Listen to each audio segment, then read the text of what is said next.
السلام علیکم پاکستان کے تمام ناظرین کو۔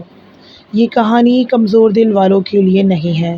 اگر آپ اکیلے ہیں تو ابھی لائٹ آن کر لیجئے، کیونکہ یہ واقعہ ایک ایسی درگاہ کا ہے جہاں ایک پراسرار عورت ہر آنے والے کو اپنے جال میں پھنساتی ہے۔ شاہ بابا کا مزار۔ کہتے ہیں کہ شاہ بابا کی جو درگاہ ہے وہ گاؤں کے ایک سنسان کونے میں ہے۔ یہ گاؤں پنجاب کا ایک بہت ہی پرانا گاؤں ہے، پرانے برگد کے درختوں سے گھرا ہوا۔ یہ درگاہ دن کی روشنی میں تو روحانی سکون دیتی ہے، لیکن جیسے ہی سورج ڈوبتا ہے وہاں ایک عجیب سی دہشت پھیل جاتی ہے۔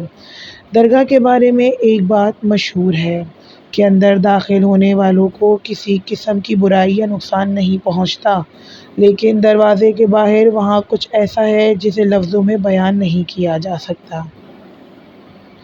کہانی سٹارٹ ہونے سے پہلے اپنے اوپر دعاؤں کا حصار کر لیجئے دوستو، تاکہ آپ لوگ محفوظ رہ سکیں۔ نہیں کیا ہے اب تک آپ نے اپنے چینل کو سبسکرائب تو لازمی کر دیجئے گا دوستو، اور کہانی کو آخر تک دیکھیے گا۔ رات کے وقت جو بھی مزار کی طرف جاتا، اسے راستے میں ایک عورت کی دھیمی آواز سنائی دیتی، ایسی آواز جو کہتی، ذرا رک جا، میری بات سن، مجھے دیکھ۔ لوگ کہتے ہیں کہ وہ عورت کالے کپڑوں میں ہوتی، اس کے بال کھلے اور لمبے ہوتے، اس کے چہرے پر اتنی پرانی جھریاں ہوتی جیسے کسی نے صدیوں سے روتے روتے کھرچ ڈالی ہوں۔ لیکن سب سے خوفناک عمل تب لگتا وہ اپنے سر کو زور زور سے پتھروں سے ٹکراتی تھی، اتنا پتھروں سے ٹکراتی تھی کہ سمجھ نہیں آتا تھا کہ یہ عورت اپنے سر کو اتنا پتھروں سے کیوں ٹکراتی ہے۔ خون بہنے کے باوجود اس کے چہرے پر ایک عجیب سی مسکراہٹ رہتی۔ جو بھی مزار کے اندر جاتا وہ محفوظ رہتا۔ درگاہ کی روشنی اور وہاں کا سکون اسے اپنی گرفت سے بچا لیتے تھے، مگر جیسے ہی کوئی واپس نکلتا تو وہ عورت پھر سے سامنے آ جاتی۔ لوگ بتاتے ہیں کہ واپسی پر وہ کبھی پیچھے سے آواز دیتی، کیا تم نے میری دعا کی ہے؟ کیا تم نے میرے لیے دعا مانگی؟ اگر کوئی پلٹ کر دیکھ لیتا تو وہ عورت سیدھا اس کی آنکھوں میں جھانکتی۔ اس کے بعد وہ شخص کئی دن تک بیمار رہتا اور کچھ عجیب و غریب سی حرکتیں کرتا رہتا۔ لوگ اسے کہتے کہ یہ نفسیاتی مسائل کا شکار ہو گیا ہے۔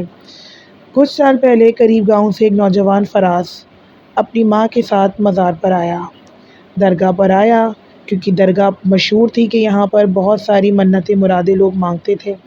ماں نے دعا کی اور وہ اندر چلی گئی، لیکن فراز باہر ہی رک گیا۔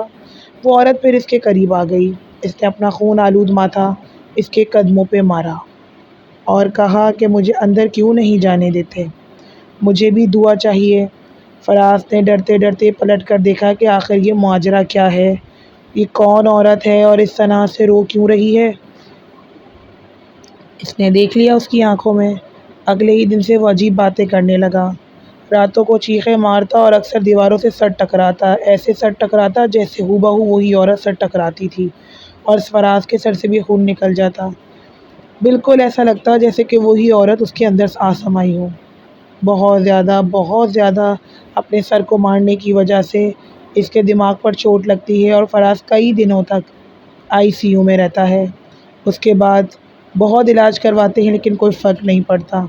کافی دم اور پھونک کے بعد دوبارہ سے اس کو اسی درگاہ پہ لایا جاتا ہے، یہیں پر ہی جو ہے وہ علاج کروایا جاتا ہے اور اس کے بعد فراز کو صحت نصیب ہوتی ہے۔ آخر یہ افسانہ کیا ہے؟ کیوں شاہ بابا کی درگاہ کے باہر یہ عورت کھڑی ملتی ہے؟ دوستو اگر آپ بھی اس درگاہ پہ گئے ہیں تو ہمیں کامنٹ میں ضرور بتائیے گا۔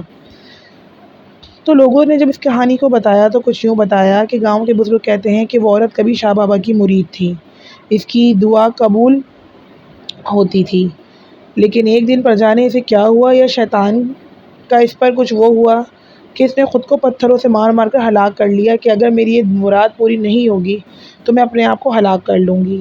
اس کی روح کو مزار کے اندر داخلہ نہیں ملا، لوگ کہتے ہیں، تب سے وہ باہر وہیں بھٹکتی ہے اور لوگوں سے کہتی ہے کہ میرے لیے دعا کرو۔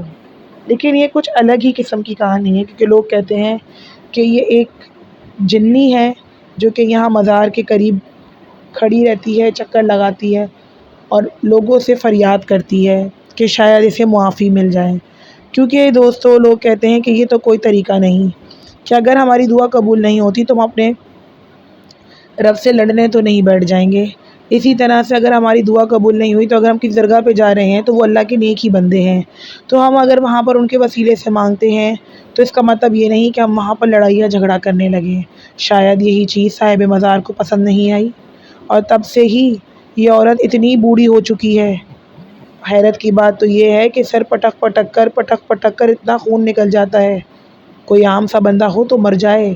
جیسے فراز نے اتنا ہی سر پٹکا تھا ایک دن ہی تو وہ اسپتال کے ICU میں پہنچ گیا تھا اور کتنے دنوں تک اس کا علاج ہوا۔ آج تک اس کی ماں بتاتی ہے کہ میرا بیٹا کمزور ہی ہے، لیکن شکر ہے کہ میرے رب نے میرے بچے کو صحیح کر دیا۔ لیکن حیرت ہوتی ہے اس عورت پر۔ دوستوں کافی زیادہ لوگوں نے اس کے اوپر جانچ کی تو پتہ لگتا ہے کہ یہ عورت مخصوص دنوں میں ہی وہاں نظر آتی ہے، جب لوگ اس کا پیچھا کرتے ہیں تو اتنی بڑھیا جس سے چلا نہیں جاتا، آہستہ آہستہ سے چلتی ہے، گرتی ہے، سر مارتی ہے، کمزوری نقاہت اس میں اتنی ہوتی ہے، لیکن جب اس کا لوگ پیچھا کرتے ہیں تو دھوئیں میں غائب ہو جاتی ہے۔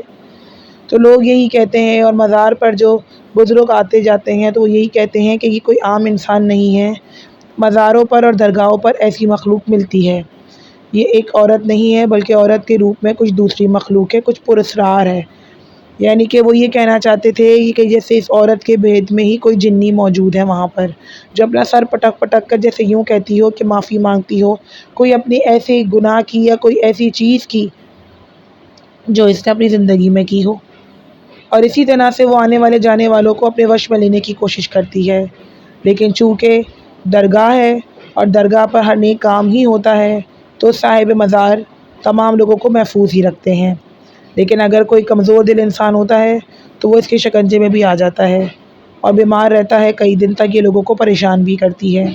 یہ ایک پراسرار عورت نہیں بلکہ ایک ایسا سیب ہے جو کہ کئی دن تک وہاں پر اپنے منتر اور جنتر چلاتا ہے۔ آج بھی لوگ جب شاہ بابا کے مزار جاتے ہیں تو ان کو سختی سے کہا جاتا ہے کہ اندر دعا کرو، باہر کسی آواز پر پلٹنا نہیں، ورنہ عورت تمہیں اپنا بنانے کی کوشش کرے گی، اور اس عورت سے ڈرنے کی ضرورت بھی نہیں ہے کیونکہ ہم انسان ہیں اور ہر اچھی اور بری چیز ہر جگہ موجود ہوتی ہے۔ اب تک یہ گاؤں آباد ہے اور اب تک یہ عورت وہاں آتی ہے، ہر میلے پہ آتی ہے، ہر نئے عرس پر آتی ہے، اور جب بھی یہاں پر کوئی بڑی نظر پیش کی جاتی ہے تو یہ عورت یہاں نظر آتی ہے۔ سب لوگ یہی کہتے ہیں کہ چہرہ اتنا اس کا بوڑھا ہو چکا ہے، بزرگ ہو چکا ہے، سر پھر بھی پٹکتی ہے۔